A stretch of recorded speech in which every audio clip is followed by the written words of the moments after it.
Maybe I'll eventually film at night so my lights actually look as impressive as they are, but like the trade-off is if I film at night, this looks great. If I film at night, everything else looks like crap. So like, it is what it is. I'm really lazy. I don't have any ideas, or any ideas I do have, I have zero actual willpower to do. I'm still like shocked that Christmas is tomorrow. I mean, I know it's the 9th, but like, let's be realistic. My winter break mentally is already over in my head because I have to teach next semester. So instead of doing anything that involves a lot of forethought, I'm going to show you the editions I have of one of my favorite books. I don't exactly go out of my way to get my favorite books, like multiple copies of them. It just seems to accidentally happen, and then it's a problem. I also have this issue with other things I collect. I collect decks of playing cards. I collect pocket watches.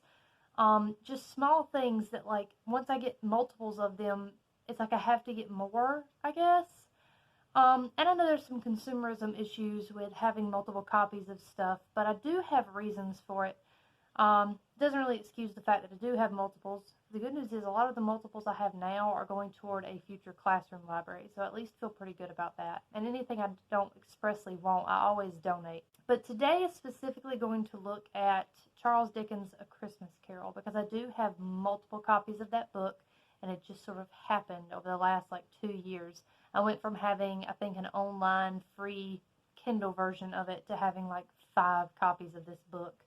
And they're all vastly different, and I have them for different reasons. So I'm going to talk you through them and hopefully film it in such a way that you'll be able to see them very expressly and go through why I have each version of them and where they are in my library. So the first book that I got of A Christmas Carol was this one, which you may have seen before. I call this the Frog People version for a reason. It has Bob Cratchit and Tiny Tim on the cover. This was required by my Brit Lit class. And this is like the one book in that class I didn't read. And I feel kind of bad about it. But at that point, I had been involved in our local community theater's production of A Christmas Carol, which they do every other year, since 2012. So 2012, 14, 16, and then 18, I was in A Christmas Carol. I think between me and my husband, we could probably recite to you the entirety of this book because it's like word for word the same thing. So I didn't read this because I was reading a lot for other classes, and I knew I could, BS my way through A Christmas Carol. So I don't have a lot of notes and heavy annotations in here. I mean, I read like the first stave, but that's about it. But I did enjoy it, and I think this is a nice little addition. And what I might do is go back and annotate it like I mean it, like I intend to teach it, and have this with my annotated books that I keep right there. You can see in that shelf where there's a lot of little yellow stickies is where all my annotated books are for class. That way if I need to use one, they already have annotations. So that's where I normally keep this one. I'm not going to show you this one up close because this is literally all there is. There's no other like illustrations in here. There's nothing fun about it. There's a cat playing with a catnip toy in the background. That is going to happen. I have to distract them from the Christmas trees somehow, and we've got like 4 Christmas trees. Anyway, this is what it is. I mean, this is a Dover thrift. You get what you pay for. This is like $4. So this is the first edition I ever had of A Christmas Carol. Since it is so unforgivably ugly, I knew I could not have this be the only version that I had. So that's when I decided I needed a decent hardcover edition. The next version of A Christmas Carol I got my hands on was a Barnes & Noble Classic edition, I think, of A Christmas Carol. It's a cloth bound, and it's got this little illustration inlaid in it. So this Christmas Carol, it's serviceable. It's pretty nice. It was published in 1994 by Barnes & Noble. Again, it's got, a couple of illustrations, but it's nothing like it would have looked when it was published, which is kind of the draw for me. I think it just has the title things, and then I don't think there's a lot of illustrations overall. I think it's just pretty basic. Like I said, it's serviceable, and it's pretty on the front, but that's about it. Now, I think they packaged this, and I've seen it on A-Books. They package it in a 2-book section, where it's A Christmas Carol, and it's also, I think, The Cricket on the Hearth. I don't really have a need for that. I only needed this one, and I think that's why I got it, because it was at a thrift store and it was the only one. I've seen some Books A Million versions that are kind of like this, but they're red with like a wreath in the middle. I like those too, but I already have one that's kind of like that, so there's really no reason to go for anything different. So at this point, I had a passable, ugly paperback and a decent looking hardcover. So I knew I wanted a nice paperback to keep on my actual shelves. I was going to have a book I used for annotation. I needed one that was going to be on my shelves. And this one may end up going to my classroom library as well, because I don't necessarily have an attachment to paperbacks like I do hardcovers. They just don't usually look as nice on my shelves. I like cloth bound, leather bound, and like naked hardbacks. But this one I couldn't pass up. I think it was like 25 cents at a local thrift store, and it's a Puffin Classic, A Christmas Carol. I mean, this one is what it is. It's a paperback with a cute illustration on the front, and then it's just, it's just a Puffin Classic. So I will probably put this in a classroom library. It's a more readable version. It does have illustrations. Like I said, it does have illustrations. They are not as nice as the ones you'll see in a minute in the facsimile version. But I mean, it's passable, and it's pretty easy to read. I think that's the trick about A Christmas Carol, is it's easy to read no matter what version the book is in, hardcover, paperback, cloth bound, whatever. It's a very basic story. And I think it's relatively funny. It's a fun little ghost story for Christmas. So I think this is an approachable version for kids in class, and so I'll probably include this in my classroom library. So back in, I think middle school or high school, I was not like other girls, and I read classic novels. And by classic novels, I mean I purchased classic novels, put them on my shelves, and then never read them. One of these books was Sense and Sensibility by Jane Austen, and the other was Call the Wild by Jack London. Both of these books were purchased for like $5 at Walmart, and they were by Dalmatian Press. I really liked them. They were faux, leather-bound books with gold foiling, and they had built-in bookmarks and, foiled edges. And I think that's where part of the problem stems from what I have today, where I just really love those kind of books. So I looked up Dalmatian Press to see if they did any other covers of books. And they did. There's actually quite a few that I may get in the future, just so I have the collection. But when I saw they had A Christmas Carol, I mean, it was all over. So I bought the Dalmatian Press Holiday Selection, which is A Christmas Carol, The Chimes, and The Cricket on the Hearth. And it's got Mr. Fezziwig dancing on the front here. All of them are listed on the side. Gold foil edges. And it comes with a bookmark. It's still got the illustrations that are in the original, and this is actually a pretty good edition of what the original would have looked like. It's just a little bit poorly printed. That's not its fault. And it's got some other kind of fun stuff that I'll show you. This is a big boy. I mean, compared to my hand and compared to the other books in this collection, the two I mentioned, Pride and Prejudice and Call the Wild, are only about this tall compared to this one, which is not fantastic for having it on my shelves. I do like them to all kind of be the same height, but it is what it is. It has this cute little holly foil here. I mean, and it's shiny and gold. I mean, that's what it is.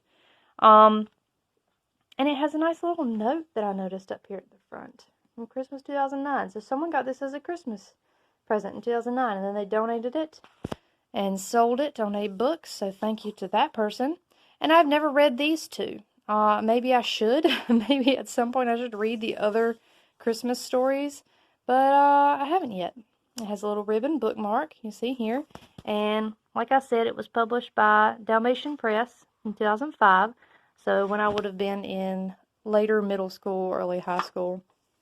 And I don't think this one has the traditional illustrations. I'm pretty sure this one is just what it is. Oh, look, there was something. And that one's in a completely different story. See, those are for one of the different stories. Interesting. Did not know that.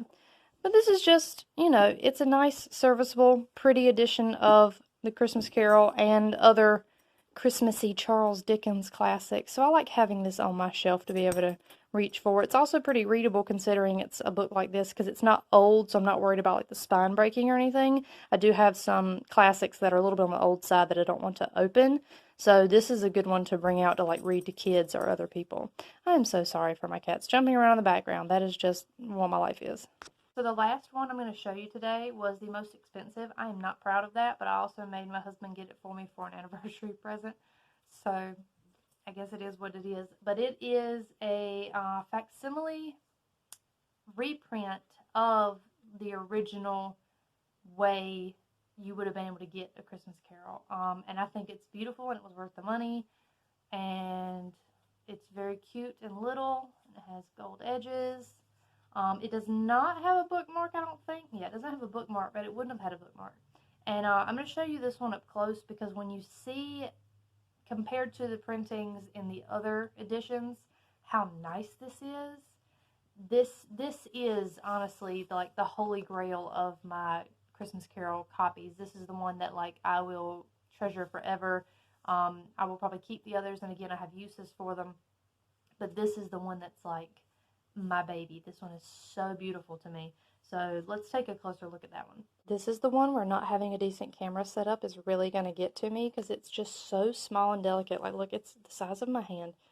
It's so just tiny that it's hard to flip through it. But like, oh, look at that. That's so pretty. It's just so cute to me how well they like tried to adhere to how it originally would have looked.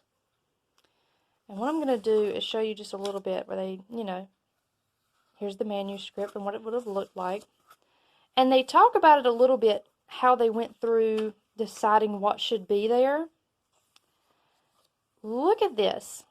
See, this is what I mean. They went through and printed multiple times until they got the colors as accurate as they could have been at the time of printing.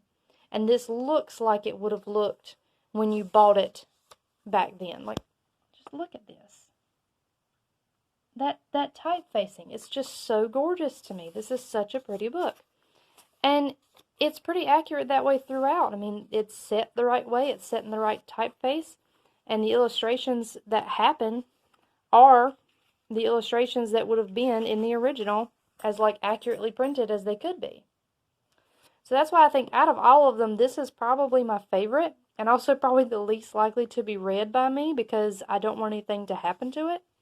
I just think it's so nice. And again, it wasn't exactly the cheapest book, but in the grand scheme of things, it still was pretty nice for the price. Like what you're getting here for, I think this was like $20, is a really nice reprinted version of Christmas Carol. And if I was, again, teaching this in class just for fun, I don't know what I would teach for Christmas Carol besides Be Nice to Poor People, maybe all through the year, not just at Christmas.